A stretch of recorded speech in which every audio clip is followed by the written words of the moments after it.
All right. Well, now that I guess it's been a few hours since Tank stopped Gamboa, I guess I'll go live talk about the fight. Well, as far as the card go, I'm satisfied. You had one upset with Thompson and Yugatawa or whatever the fuck his name is. You had that fight upset.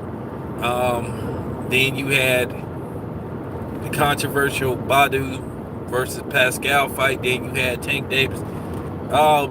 As far as viewer, as far as being the guy that watched the fight, as far as being a fan, shit, I enjoyed every fight. Every fight was cool. I wasn't satisfied with the outcome of the Badu Jack Pascal fight. I thought Badu Jack won that fight. I thought he turned it on and dominated the second half of the fight. Pascal caught him. I thought Pascal, out of the first 6 rounds, won 5 of them. But I thought Badu Jack won every round after the 6th round. I had it 7-5 Badu Jack. The referees gave it to John Pascal. And you look at Badu Jack, these things seem to happen to him just on a regular basis. He just always on the wrong side of a fight. He's just on the wrong side of a fight, of a victory. I thought he did enough to win, but it's not a robbery, but they just decided to go the other direction. But I thought Badu Jack did enough to win that fight.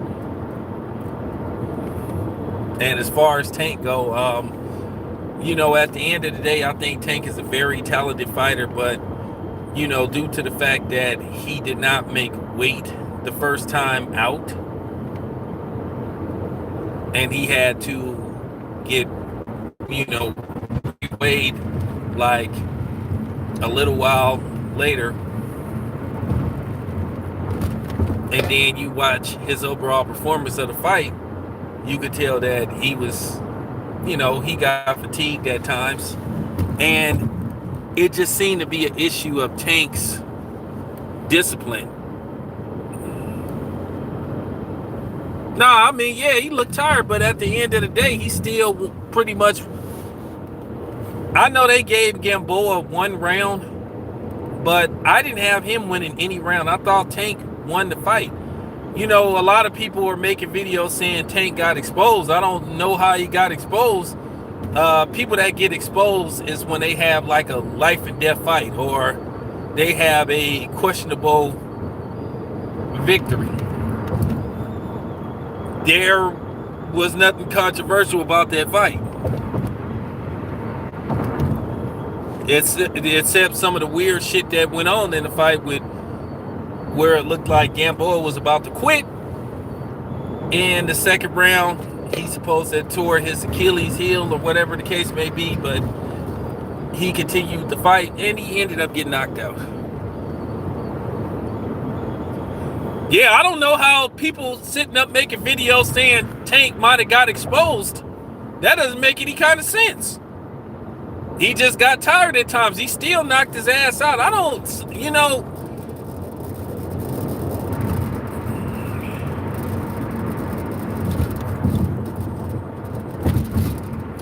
Well, I mean, you could say whatever the hell you want to say. That don't mean you gonna get it done. But at the end of the day, he finished him. And the funny thing is, well, Crawford lost a couple of rounds against Gamboa, but he eventually figured him out and he got him up out of there. So now I don't think Tank's overrated. I just think that was a learning experience for him. That was like the biggest name he fought, but the job was to get him up out of there. He got him up out of there. I give Gamboa credit. He was trying to last for as long as he could, but eventually the knockout happened.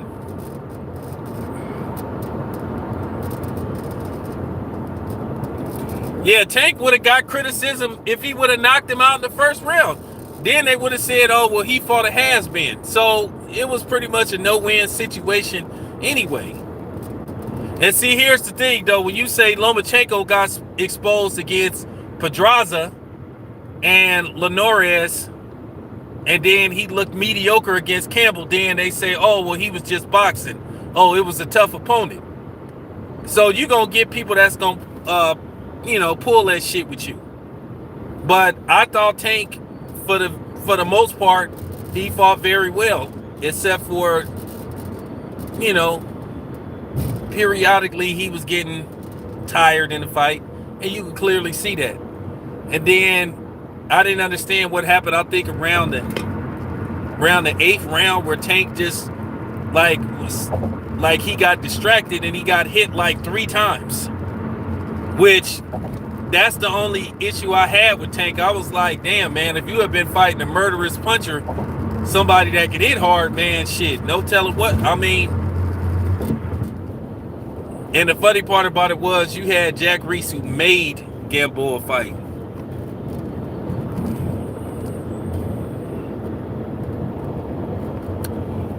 Well, there's this thing where you got people that's just like, they're gonna ride with one guy no matter what, and they're gonna just attack the other guy and put him down no matter what. The Mean Machine is a 2-time Olympian.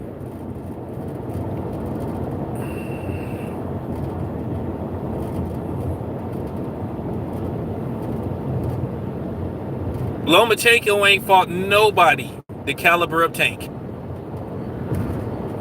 His best fight was against a 37-year-old Guillermo Rigondeaux, who went up 2 weight classes, and an inexperienced Gary Russell Jr.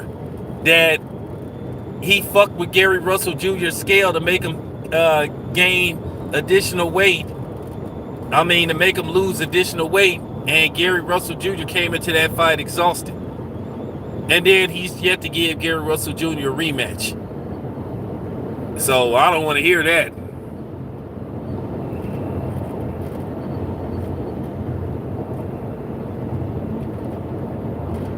Oh, the fight is on YouTube.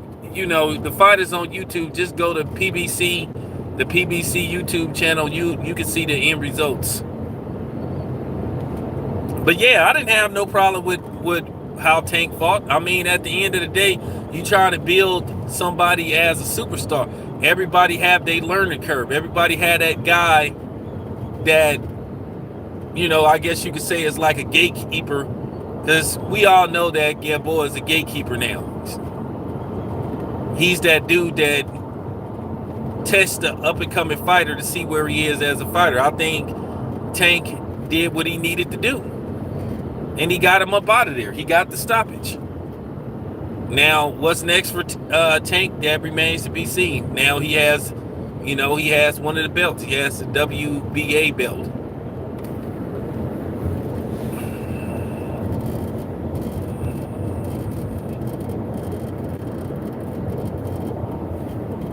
He said he will go in between 135 and 130.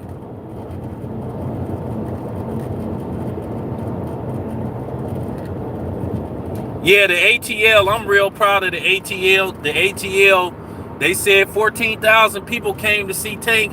So that's pretty good for the first fight that haven't been held in Atlanta for over 20 years. So I think the ATL now could possibly be on the map as a possible location to land big time fights. So the ATL did their thing, and I'm proud of the ATL. So hey, who knows? If a big time fight show up, shit, I may be there. You never know. So I think that was real good for the ATL. Yeah, I saw Shaq.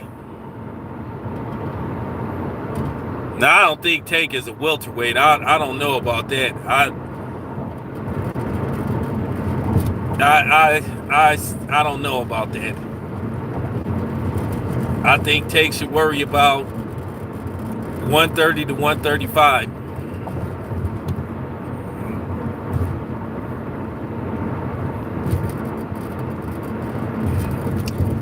I don't know if Tank would be. I don't think Tank is a welterweight, and I don't think he's ready for those guys at welterweight.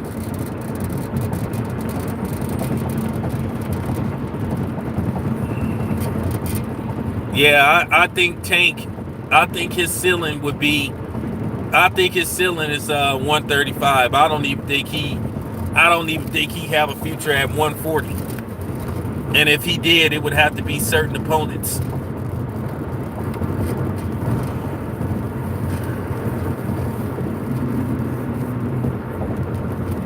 But yeah, I don't know why everybody is like acting like this is like the worst thing they ever saw. I never heard of a dude that won every round and knocked the dude out, got exposed.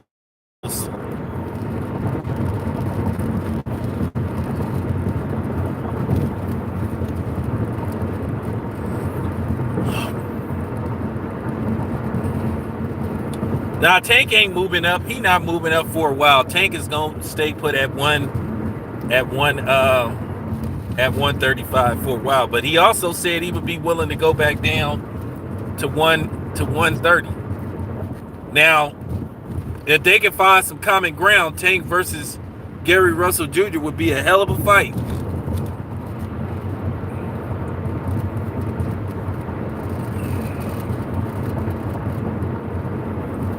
Yeah, I think Floyd gonna have to talk to Tank. And probably what's gonna happen is Floyd is gonna tell Tank to come to Las Vegas for a little while.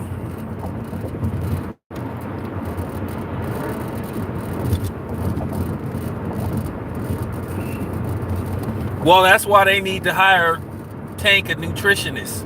I told you he need to work with Chris Algieri.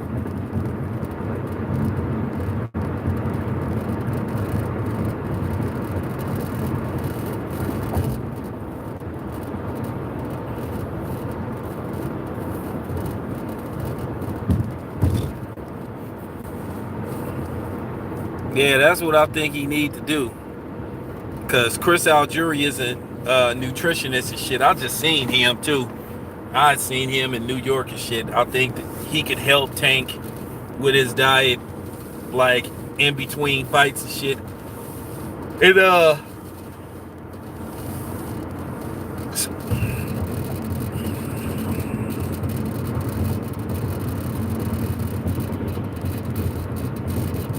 yeah. Well, that's what I'm saying. I would love for Tank versus Gary Russell Jr. But Floyd don't want to make that fight. So I don't think that fight's going to happen. I would love for it to happen. It would be a hell of a fight. When I say that would be a hell of a fight, that would be a hell of a fight. But I don't know.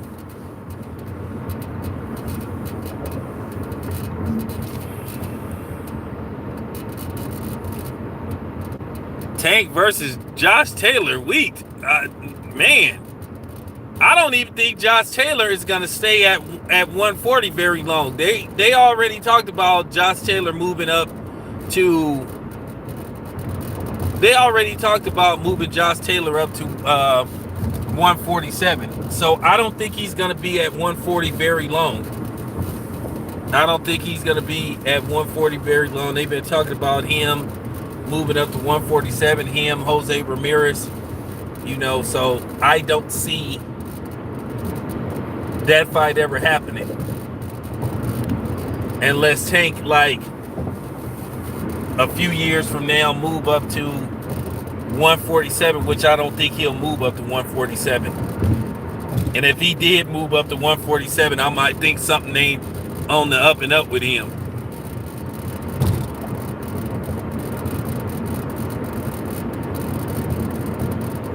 And then it's no guarantee that he would fight Josh Taylor because you can't get certain fights made now.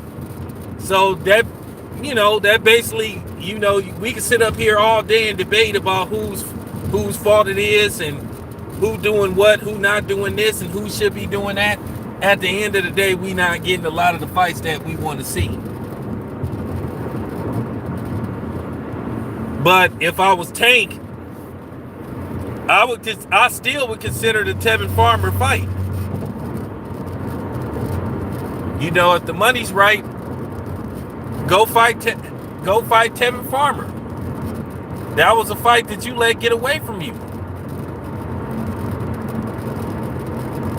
He need to take care of that.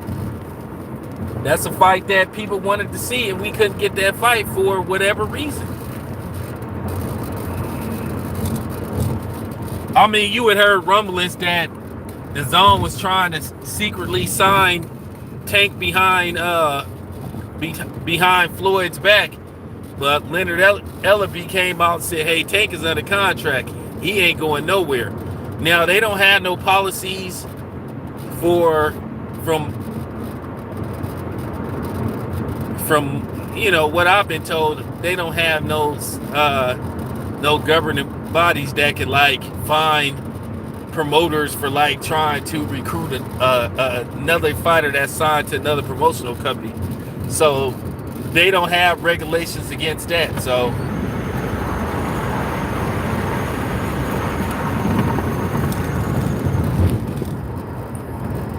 but yeah, Tevin Farmer was a fight that should have happened, but for whatever reason it couldn't get done.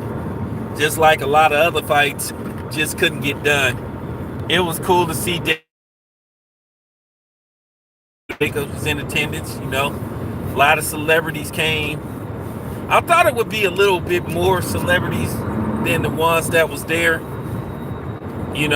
I thought it would be quite a few, but who knows? Maybe the next fight I have there, it'll be more celebrity field, because they call Atlanta Black Hollywood now, and it was kind of funny seeing Shaq there. He did an interview with my homeboy from who worked with Ellie Setback. Because Shaq lived in Atlanta when they doing that show. So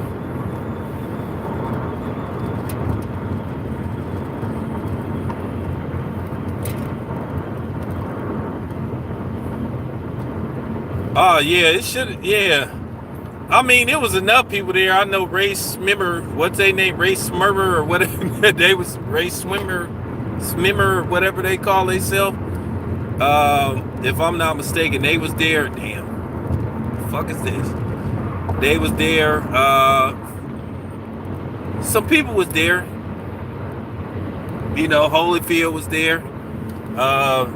Like I said, Shaq. A couple of other people was there. Little Kim was there. So it was some people. It was some people there.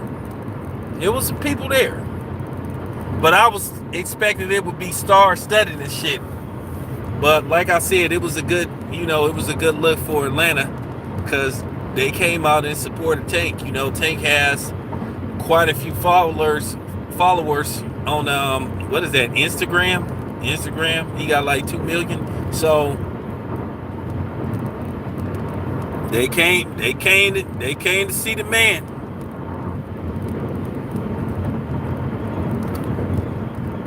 I thought a lot of shit was gonna go wrong with that fight, but for them to get 14,000 there, that's pretty big. Based off the fact, one, it's after Christmas.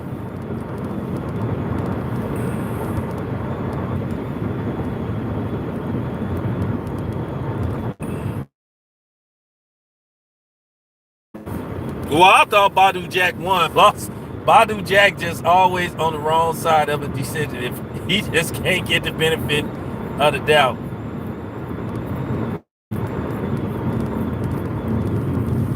He just cannot get the benefit of the doubt.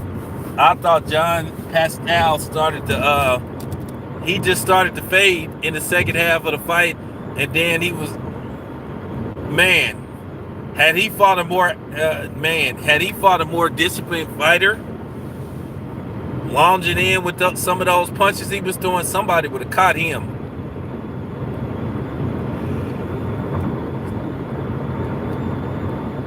I mean, the way he was jumping in and shit.